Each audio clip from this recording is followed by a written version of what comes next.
Bagaimanakah cara membuat segelas susu coklat dingin? Buka sasetnya, tuangkan susu coklat bubuk ke dalam gelas, selanjutnya tuang sedikit air panas, aduk sampai bubuk coklatnya larut semua, barulah tuang air dingin, aduk kembali sampai merata. Walah, segelas susu coklat yang dingin.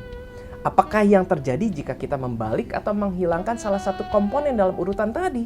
Misalnya kita buka sasetnya, kita tuang air dingin, kita tuang susu bubuk coklat, lalu kita aduk, kita akan mendapati susu bubuk coklat yang mengambang-ambang di atas permukaan air.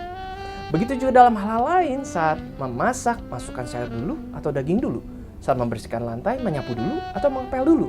Saat menggunakan kendaraan, servis dulu atau cuci kendaraan dulu.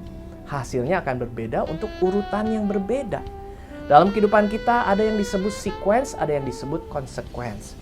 Sequence merujuk pada rangkaian objek atau peristiwa yang diatur dalam urutan tertentu. Sedangkan consequence mengacu pada hasil atau dampak dari suatu tindakan, kejadian, atau keputusan.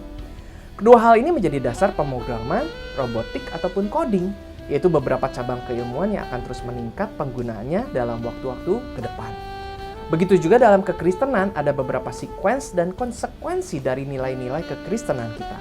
Matius 7 ayat 12, segala sesuatu yang kamu kehendaki supaya orang perbuat kepadamu, perbuatlah demikian juga kepada mereka.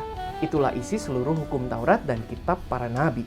Artinya, kita harus melakukan dahulu segala sesuatu yang kita harapkan terjadi dalam kehidupan kita. Jadi, membalas kebaikan orang lain itu baik. Tetapi memiliki inisiatif untuk berbuat baik kepada orang lain itu jauh lebih baik. Ayat lain yang ada kaitannya juga dengan ayat tadi.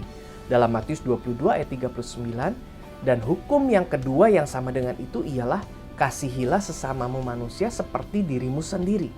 Artinya, sebelum kita mengasihi dan berbuat baik terhadap sesama, kita harus mengerti cara mengasihi diri sendiri.